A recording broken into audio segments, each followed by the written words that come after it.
Olá, sejam todos muito bem-vindos a mais uma grande aula aqui em nosso canal.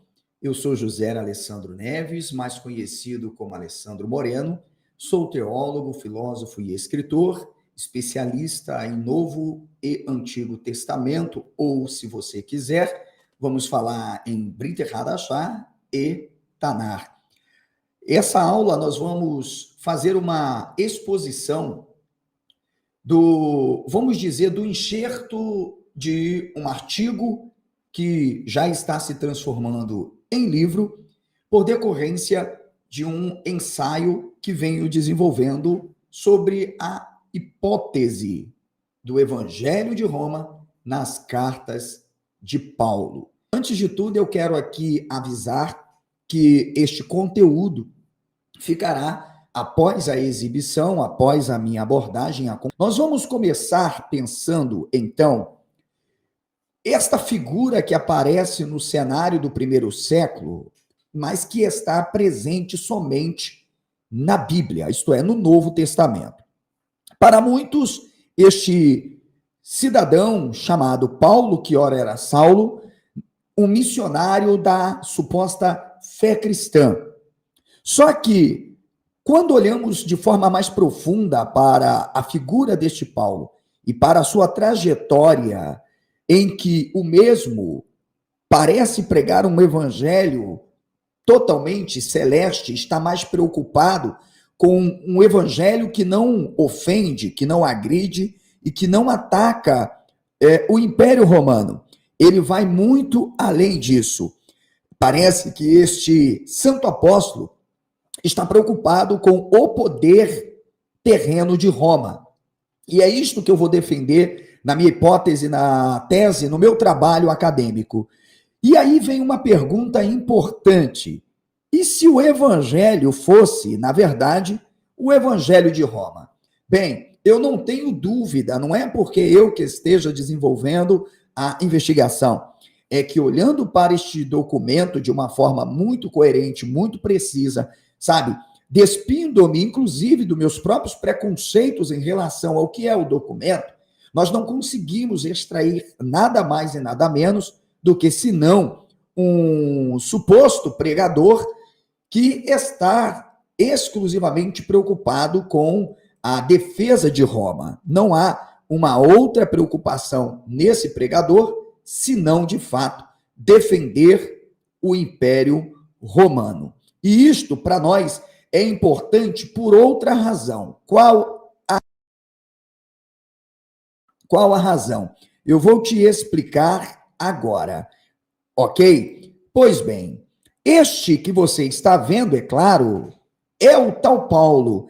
Ele não está tão ocupado com as sinagogas. Sua relação está estritamente ligada à classe elitista do Senado, isto é, da alta corte romana. É um Paulo que vai trafegar muito mais pelas recâmaras do Império Romano do que propriamente pelas sinagogas. E sua mensagem parece que é muito mais conciliadora de acomodação aos insurgentes judeus e até alguns gregos que se negam a reconhecer o Império Romano como, podemos dizer, o estabelecimento do reino na terra.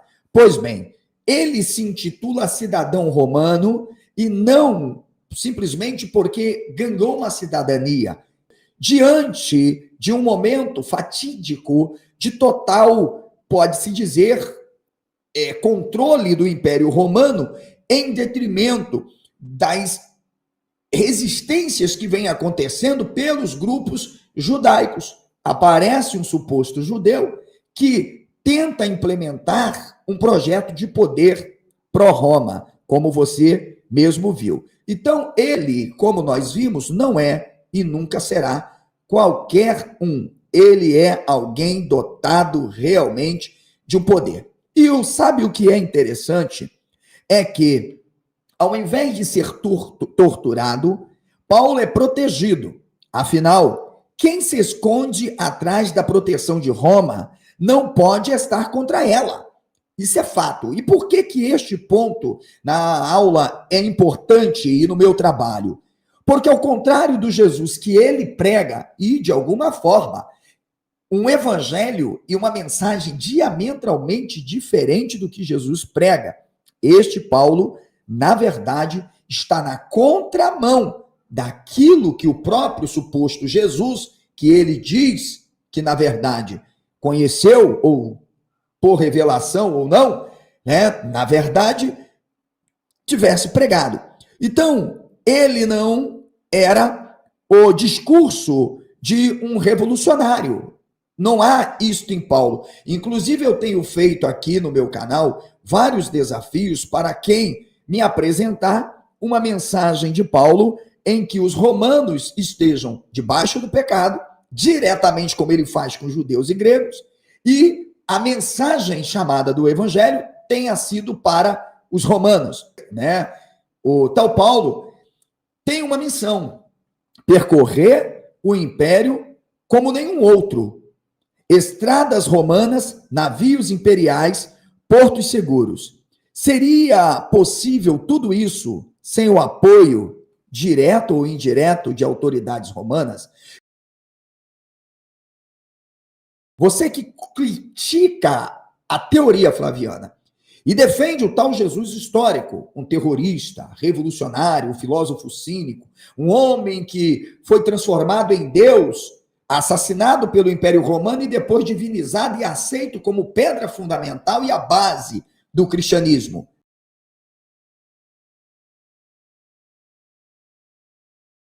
Paulo, que também não temos nenhum indício de sua existência, poderia um homem sem recursos, que entregou supostamente o seu bem, presumindo um Paulo qualquer, fez um corban, é um corbanim, significa aquele jovem que abre mão de sua herança, de seus direitos e entrega na mão, justamente, dos sacerdotes e do templo para viver. Não parece ser um Paulo, pelo contrário, mantido por uma elite sacerdotal. O Paulo que encontramos é o contrário. Vemos um Paulo sendo perseguido pela elite sacerdotal e um Paulo sendo abraçado, amparado pela elite do império. Então estamos agora adentrando as profundezas deste tão complexo, mas também fascinante oceano das cartas de Paulo, para trazermos mais uma questão. Talvez Paulo fosse mais que um pregador. Estas são questões que eu trago no meu artigo. Talvez fosse um agente útil à romanização espiritual do mundo mediterrâneo. Pois ainda observamos o Cristo deste Paulo. O Cristo desse Paulo, ao contrário do Cristo que nós concebemos de acordo com a dimensão da academia e até da igreja, bem, o Cristo de Paulo não parece tão ameaçador, sobretudo ao trono de César.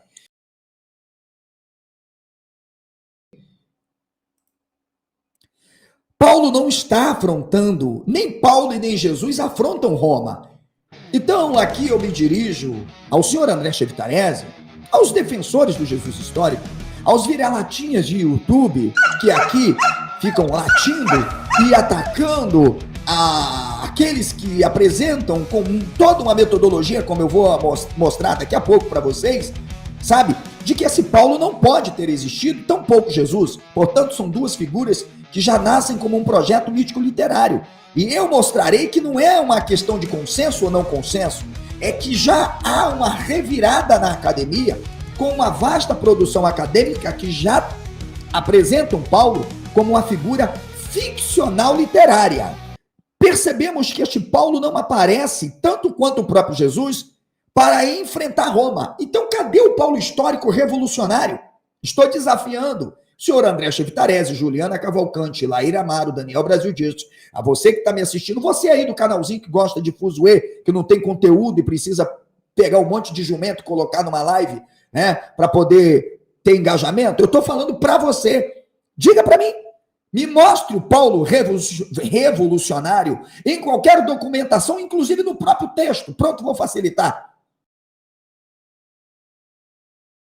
Décadas depois, o império que matou Jesus abraçaria o cristianismo como religião oficial. Seria Paulo o elo entre o Cristo, suposto judeu, e o César romano? Ou estamos falando de duas figuras que são diametralmente pró-romanas, criadas com o mesmo objetivo, apenas com funções distintas? Portanto, quem está escrevendo e inventou Jesus e Paulo, ou seja, inventou a melhor de todas as figuras fictícias literárias que cumprem papéis distintos. Ora, satirizadores, dramatizadores, propagandistas que, com uma forma diegética de fazer intervenção, acomoda, vislumbra, enaltece e exalta as figuras do império. Se Jesus morreu pelas mãos de Roma, por que Paulo viveu sob sua proteção? Como assim? Estamos falando de um Paulo de Tarso? Não. Estamos falando de quem? Bem, de uma figura. O maior missionário do cristianismo primitivo, um gênio da palavra, diferente de um Cristo que, segundo a academia, foi muito mais ameaçador do que Paulo e que só existe na cabeça deles. Se este evangelho não fosse apenas celestial, essa é a pergunta. Mas se o evangelho de Paulo não fosse apenas celestial, e se Paulo, o apóstolo, tivesse servido não apenas o Cristo, mas também a Roma, bem, se você não sabe, esta não é mais uma dúvida na academia. E se ele está fazendo os dois simultaneamente, e ele é nada mais do que um filósofo grego que precisa de uma ficção literária para poder fazer o que Teocídides diz que era comum, criar personagens para falar e ser a sua própria voz. Paulo, na verdade, em suas cartas aos Romanos, afirma: toda autoridade é instituída por Deus. O que é que você entende? Eu não preciso de muito para poder aqui mostrar o quanto este Paulo está preocupado única e exclusivamente com o Império Romano. Paulo como ficção literária, eu vou defender isto. Aliás, não sou o único. E, portanto, para eu entender o Evangelho de Roma nas cartas de Paulo, eu preciso diametralmente e fundamentalmente saber quem é esse cara. Se eu não tenho um Paulo histórico, eu tenho tradições de Paulo, eu só posso admitir que nós temos autor que dialoga, sabe, com diferentes campos, não só da retórica, da própria paideia grega, e está fomentando um projeto para Roma. Então, Paulo, como ficção literária, é possível? E por que foi inventado? Há uma intervenção ideológica? Vem comigo para a tela. Vamos ler o que a doutora Livesey vai trazer. Paulo constrói sua mensagem utilizando técnicas retóricas greco-romanas para garantir autoridade e controle dentro das comunidades.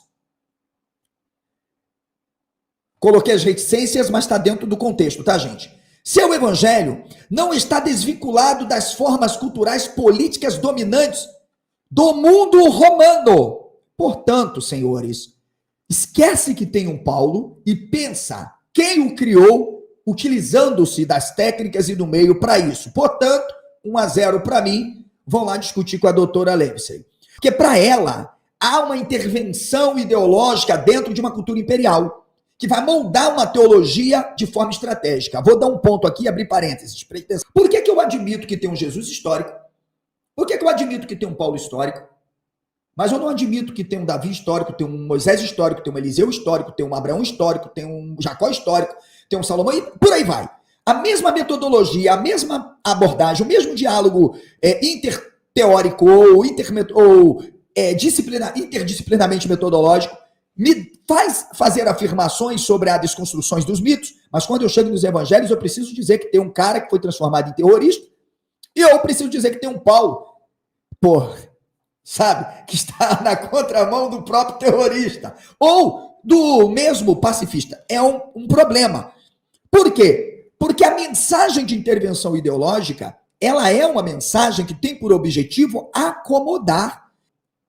A doutora Paula Franksen, ela vai apresentar este Paulo como um judeu apocalíptico, fugindo um pouco, preste bem atenção, como eu estou desenvolvendo um artigo, eu preciso trazer esse panorama. Mas por que a doutora Paula Franksen, ela olha para esse Paulo apocalíptico? Porque ela separa o Paulo de cartas. Então, quando você pega a leitura de um Paulo de Gálatas, não é a mesma do de Romanos, não é a mesma, por exemplo, de Tessalonicenses. Em Tessalonicenses 1 e 2, nem convocou suas comunidades gentias para fazê-lo. Ai, que lindo! Pelo contrário, seu evangelho se enquadra na ordem social mais ampla do império. O evangelho de Roma para os judeus, para os gregos, para todos que estão submetidos e devem ser controlados e submissos, subservientes ao poder do Império Romano. Mas eu vou trazer então aqui a doutora Robin Faith Watts. Ela propõe que os evangelhos e as cartas atribuídas a Paulo, vamos ver isso aqui, não sou eu, não, são produtos de elites culturais greco-romanas. Vamos lá discutir, chamá-la de terraplanista. Inseridos nas práticas literárias e retóricas da época. Só que, como eu não presto, eu preferi trazer uma citação direta da autora. Vem para a tela. Diz ela: o Novo Testamento reflete os valores literários e as preocupações filosóficas das elites greco-romanas. Eu queria que fosse o contrário.